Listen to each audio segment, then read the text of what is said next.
जिस जीव ने जीवन को जीते समय अपने मरण पर विचार किया है, वही मनीषी है, वही तत्वज्ञ, वही ज्ञानी है।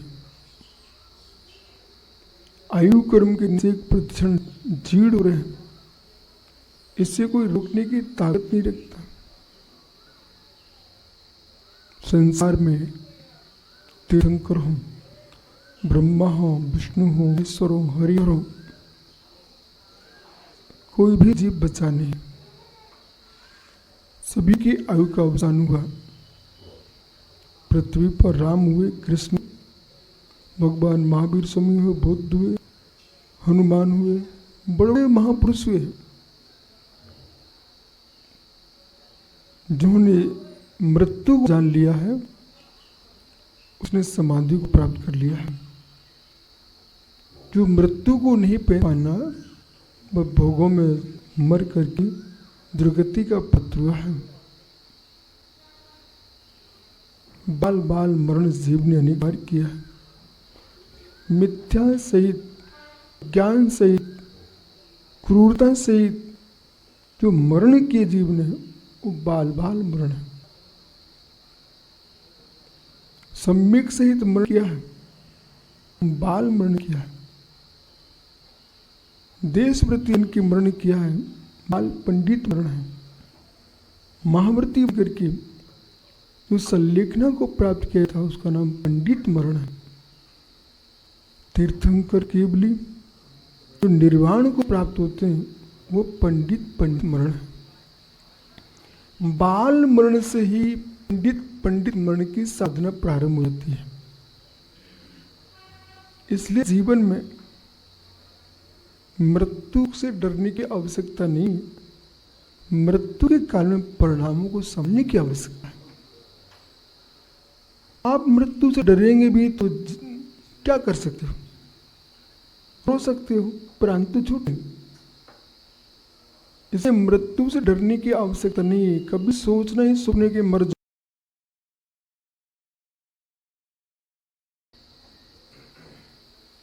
साधक मात्र चैतन्य प्राणों को निज संपत्ति मानता है।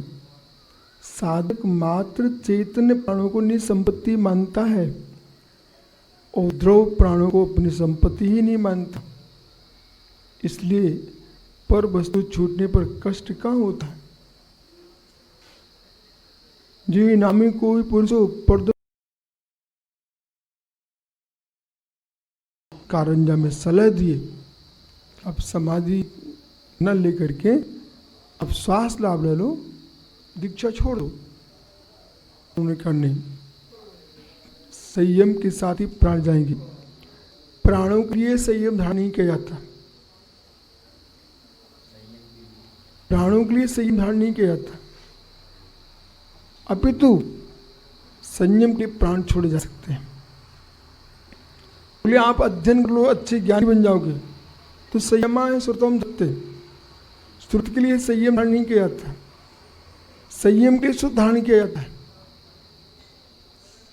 इतना सब कुछ करने के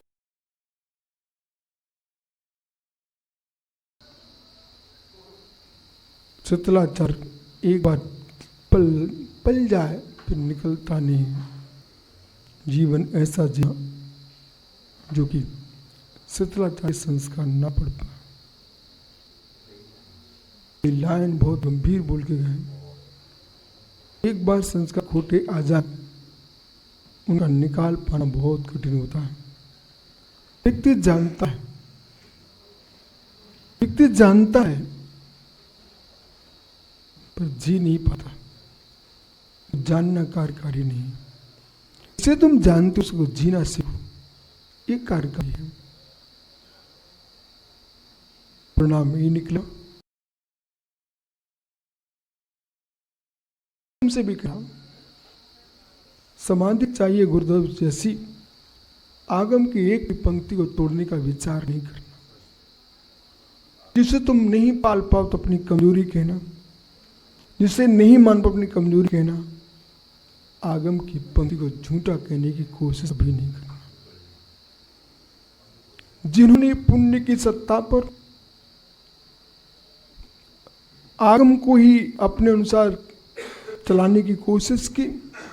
जिन जिन जीवों ने इतिहास साक्षी है नवीन परंपराओं को जन्म दिए हों, आगम में लिखे सूत्रों को अनुवाद किया हो, उन्हें सूत्र कहने की चेष्टा की हो, अपने मन के सूत्रों को सूत्र बनाने की चेष्टा की हो, ऐसे समाधि मन नहीं होता। समाधि मन उनका होता है आगम की पंक्ति पंक्ति को अपने प्राण से।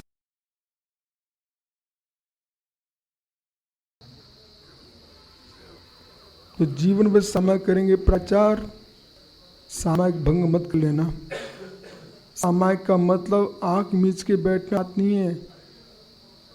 सामायिक का मतलब सरल स्वभाव में जीना।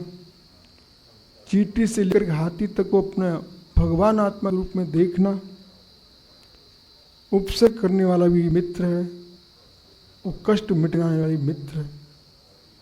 उपसर्ग करेगा देह पर, कष्ट मिटाएगा देह के, इतने पर किसी असर नहीं पड़ता।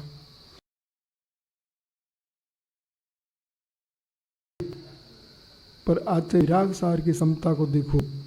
अंतिम श्वास निकलने के पहले सभी लोगों से क्षमा मांगी, सभी लोगों से क्षमा मांगी।